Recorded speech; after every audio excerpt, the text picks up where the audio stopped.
The box of my father's tools sat by the curb where my brother had left it. Not inside, not in the garage. By the curb, like something waiting to be picked up on garbage day. I stood there in the driveway with my single carry-on bag, still in my scrubs from the overnight flight from Halifax, and I looked at that red metal toolbox with the broken latch my father had taped shut with electrical tape 12 years ago and never replaced. He always said he'd fix it when he had time. He never had time. I picked it up before I went inside. My brother didn't notice. Or maybe he did and didn't say anything. With Derek, it was always hard to tell the difference. I had been away for 11 months. Not away the way people go away on vacation or for work. Away the way you go when someone calls and says your father's condition has deteriorated and the palliative care team thinks it's a matter of weeks, and then weeks become months, and you find yourself driving back and forth across 3 provinces because there's a nursing shortage in Cape Breton, and the hospital needs you and your father needs you, and you are one person trying to hold 2 things together at provinces, once and slowly losing your grip on both. My father had lived alone in the house in Glace Bay since my mother passed. A narrow 2-story on Bennett Road with a bay window that fogged in winter and a basement that smelled like motor oil and old newspapers. He'd worked 31 years at the mill before his lungs gave out. After that he fixed things, small engines, lawn mowers, clocks, anything mechanical that a neighbor brought to the back door. He was good with his hands. He didn't say much, but he was good with his hands. And in our family that counted for something. Derek had moved to Calgary when he was 24 and came back at Christmas when he felt like it. He had a good job in oil and gas, a condo downtown, a girlfriend whose name changed every couple of years. He sent money sometimes, which my father accepted without comment. He called every Sunday, which my father also accepted without comment. That was the arrangement, and nobody questioned it. I questioned it once, about 3 years ago, when my father had his first serious episode and I drove 8 hours through a February snowstorm to meet him at the Cape Breton Regional while Derek sent a fruit basket. I didn't say anything directly. I just said it might be worth thinking about whether one of us should be closer to home. Derek said, "You chose to stay in the Maritimes, Mara. That's your thing. Don't make it mine." My thing. Right. So when the hospital finally called me for the last time, I was the one who sat in room 214 for 4 days straight with a pillow from home because the hospital pillows were too flat, and I was the one who held his hand, and I was the one who called Derek from the parking lot afterward and listened to him cry and said all the things you're supposed to say. And then I drove back to the house and let myself in with the key I'd had since I was 16, and I sat at the kitchen table and I didn't cry yet because I was too tired to cry. Derek flew in the next morning. He was dressed better than I'd ever seen him at home. Dark jacket, clean boots, good watch. He hugged me for a long time at the door, which surprised me, and for a moment I thought maybe grief would make us closer. Maybe this was the thing that would close the distance. I've thought that before about Derek. I keep thinking it. He made coffee. We sat at the table. He asked how it had been at the end and I told him, and he stared at his cup for a while. Then he said, "I'm going to need to talk to you about the house." I thought he meant the practical things. What to keep, what to sell, who calls the lawyer. That kind of conversation. He didn't mean that. My father had left a will. Derek had already spoken to the lawyer on his own, before he'd even arrived in Glace Bay, I found out later. The house on Bennett Road went to Derek. The savings account, which had about $40,000 in it, also went to Derek. What came to me was the repair shop. Not the house where I'd grown up. Not the money my father had been careful with his whole life. The shop. The repair shop was a detached building at the back of the property, 12 by 20 feet, barely insulated, with a wood stove that worked when it wanted to, and a pegboard full of tools and a wooden counter along one wall where my father had spent most of his retired life in peace. It had no running water. The electrical was old. The roof had a patch on the north side that my father had been meaning to redo. Derek put his cup down and said, "I know it's not what you were expecting." I said I didn't know what I was expecting. He said, "Dad always said you were the practical one. He probably figured you'd know what to do with it." I asked if he knew this before he arrived. He looked at the window. He said he'd found out a few weeks ago. The lawyer had called him first because he was the executor. A few weeks ago, while I was still sleeping in the armchair in room 214, counting my father's breaths, I asked why he hadn't told me. Derek said, "I didn't want to upset you while you were dealing with everything." He meant while I was dealing with everything alone, but he didn't say that part. I went upstairs and sat on the edge of my old bed and looked at the ceiling, at the water stain in the corner that had been there since I was in junior high. I could hear Derek downstairs moving around the kitchen, opening cupboards, taking inventory of things that now belonged to him. The toolbox was on the floor beside me. I'd carried it up without thinking.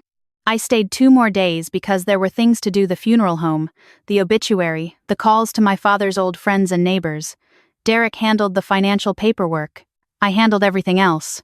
That was how it went. And I didn't say anything about it because my father had just died and it didn't seem like the right time to say anything about anything. On the second night, Derek's girlfriend arrived. She was kind. She didn't know what to say, so she kept offering to make food, which I appreciated. The 3 of us ate reheated casserole that Mrs. McNeil from down the street had dropped off, and Derek talked about what he thought the house might be worth in the current market, and whether it made more sense to sell in spring or wait. I watched him and I tried to feel something other than the dull, low ache that had been sitting in my chest for months, and I couldn't quite manage it. Before I left, I walked to the back of the property and unlocked the repair shop. I hadn't been inside in years. My father had always kept it neat in his specific way, every tool hung in its place, every surface cleared at the end of the day. It still smelled like him. Motor oil and sawdust and the faint sweetness of the pipe tobacco he'd given up 10 years ago, but that had soaked into the walls and never fully left. I stood in the middle of it and I looked around and I thought, this is what 31 years of mill work and 20 years of keeping your head down amounts to, and your daughter gets the building with no plumbing while your son gets the house and the savings. And maybe the lawyer made a mistake, or maybe he didn't. And either way, your daughter is standing here in the cold trying not to feel like she was weighed and found not quite worth the trouble. I locked up and left. I drove back to Halifax in 9 hours without stopping except for gas at a Tim Hortons outside Antigonish. I went back to work the next week because the ward was short-staffed and because being at work was easier than being at home, and being anywhere was easier than being in the feelings I hadn't finished having. 3 weeks passed. Then 4. Derek texted occasionally to update me on things: the lawyer's timeline, a plumber he'd hired to fix something in the basement, the estate sale he was planning for late spring. I responded to what needed a response. Not much needed a response. One Saturday in early March, I drove back to Glace Bay. I don't know exactly what I went back for. I told myself it was to get the last of my things from the house, a few boxes I'd left in my old room. That was part of it. The other part was harder to name. Something unfinished. Something I hadn't looked at clearly yet. Derek wasn't there. He'd gone back to Calgary and was managing the estate remotely, which was its own kind of statement. I let myself in with my key that still worked, for now, and I got my boxes and carried them to the car. And then I walked back to the shop. I didn't have a reason to. I just walked there. I unlocked the door and went inside and stood in the same spot I'd stood 3 weeks earlier. The wood stove was cold.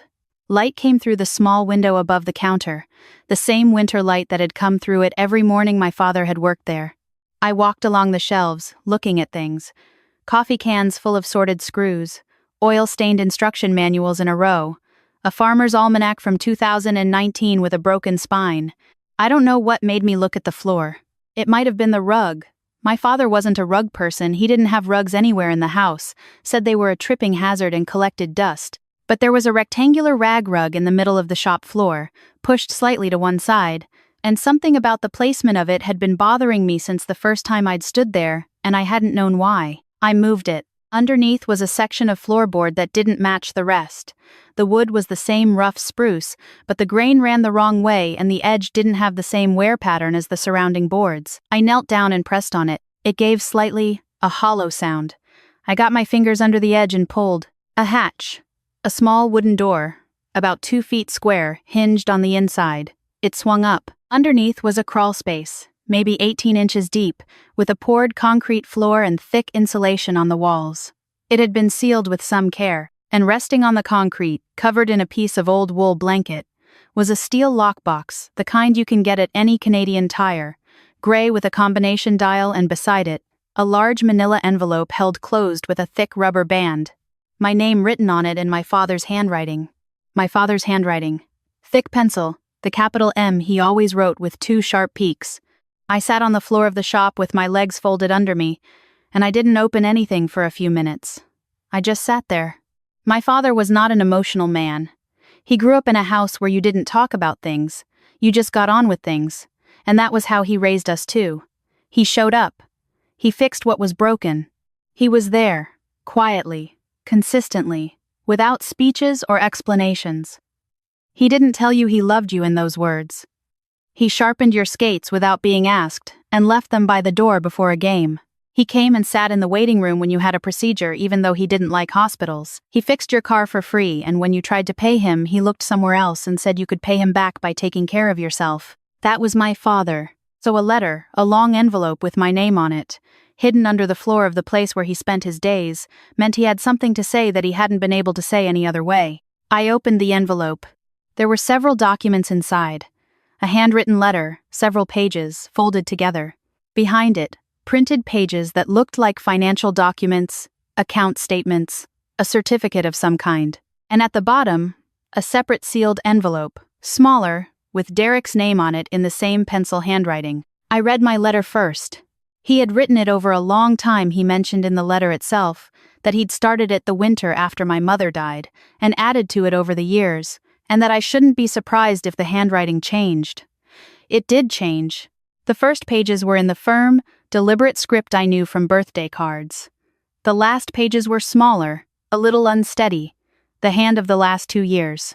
He said he knew what he was doing with the will. He used those words exactly. I know what I'm doing. He said he'd thought about it for a long time and he'd made the decision that he believed was right. He said the house would be a burden, not a gift. To someone who understood things the way I did, that the house would need to be sold eventually, and the money would run through Derek's hands the way money always had, and that would be the end of it. He said what he was leaving me was harder to see but worth more. He said he'd been putting money aside for 15 years, not in the main account. In a separate account, a TFSA he'd opened through his credit union and never mentioned to either of us. He'd put the savings from his repair work into it. Every year, steadily, the way he did everything. He'd invested it conservatively GICs, mostly some index funds, through the credit union's advisors, and he'd let it sit. The account had $214,000 in it. It was in my name. Had been in my name for 3 years, he wrote, since the last time he'd been admitted to hospital and understood clearly that things were progressing. He'd added me as sole beneficiary and then as joint holder, with the intention that on his death it would transfer to me directly, outside of the estate, outside of probate, outside of Derek's oversight as executor. He had done it that way on purpose. He wrote, "Your brother is not a bad man. He just never learned what it means to show up. I'm not sure that's something you can teach someone. Maybe someday he'll understand. I'm leaving him the house because he'll need it to feel like he got something. What I'm leaving you is what I actually have to give." I read that last part 3 times. I sat on the floor of the repair shop for a long time. The light through the window moved. The cold from the concrete came up through my jeans, and I didn't move. I went back to the beginning of the letter and read it again. More slowly this time. The way you read something you're not sure you fully understood the first time. My father had seen everything. He'd watched from a distance, the way quiet people watch, and he'd understood what he was seeing. He'd understood who drove 8 hours in February, and who sent fruit baskets. He'd understood who sat in the armchair and who called on Sundays and considered that sufficient. He hadn't said anything, because he was my father, and that wasn't how he operated. But he'd understood, and in the only way he knew how to be certain the message got through in a sealed box under the floor of a place only I would go, he'd said so. I held the documents in my hands and I thought about what to do. The easy version of this story is that I called Derek. That I let him know what I found, what I know, maybe enjoy the look on his face when he realizes our father left a letter describing exactly who Derek is and who he isn't. Maybe I let him spend a few months trying to contest the will or investigate the transfer, and maybe I let him discover he has no legal ground to stand on, and maybe the house sells for less than he was hoping and I don't feel even slightly sorry about it. I thought about that version for a while. I won't pretend I didn't. And then I thought about my father's last line in the letter. He'd written it at the very bottom of the last page, below his signature, like an afterthought, or like something he'd decided to say at the last moment. He wrote, "Don't let this make you hard. You got your softness from your mother. Don't lose it."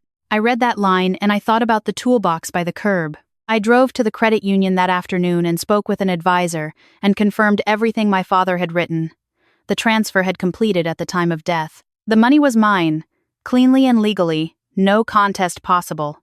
I thanked the advisor and I drove back to Halifax. That evening I called Derek. He answered on the 3rd ring. relaxed, a hockey game on in the background. I told him I'd been back to the shop. I told him I'd found the hatch in the floor. I told him about the envelope and the letter. He was quiet for a long time. He said, "How much?" I told him. He was quiet again. Then he said, I didn't know about any of that." I said, "I know." He said, "I'm the executor. I should have been told about." I said the transfer happened before the estate opened, and it wasn't subject to the will. I said our father had planned it carefully and done everything legally, and the credit union had confirmed it. Another silence. Derek said, "So what, you're calling to rub it in?" I said I was calling because he also had an envelope, that I hadn't opened it, that it was sitting on my passenger seat and I was going to mail it to him in Calgary, and I thought he should know it was coming so he wasn't surprised. He didn't say anything for a moment. Then he said quietly, "What does it say?" I said I didn't know. It was sealed and it was addressed to him and it was his to open. He said, "Mara." I said I'd mail it tomorrow. I said I hoped he was doing okay. I said that in spite of everything, I meant that. I mailed the envelope the next morning at the post office on Barrington Street, properly sealed, with a return address, the way you mail something important. I wrote his name and the Calgary address carefully on the front. I paid the extra to have it tracked. I don't know exactly what my father wrote to Derek. I've thought about it. I think my father, being who he was, probably wrote something factual and measured. Probably something that acknowledged Derek's good points while being clear-eyed about his failings. Probably something that didn't condemn him, but didn't protect him from the weight of what he'd chosen, either. That was how my father dealt with hard truths. He handed them to you directly and let you sit with them. Derek called me 2 weeks after I sent it. He didn't explain what the letter had said. He just called and talked for a while about nothing in particular, the way people talk when they're working up to something, and eventually he said, "I should have been there more." He said it simply, without drama, like something he'd turned over in his mind until the edges were worn smooth. I said, "Yeah." He said, "I know sorry doesn't really cover it." I said, "Not really, but it's a start." We talked for another few minutes, and then we hung up. I don't know if that's the beginning of something different between us, or if it was a moment that fades back into the usual distance. I've learned not to expect too much from single conversations. Change is slow when people have been a certain way for a long time.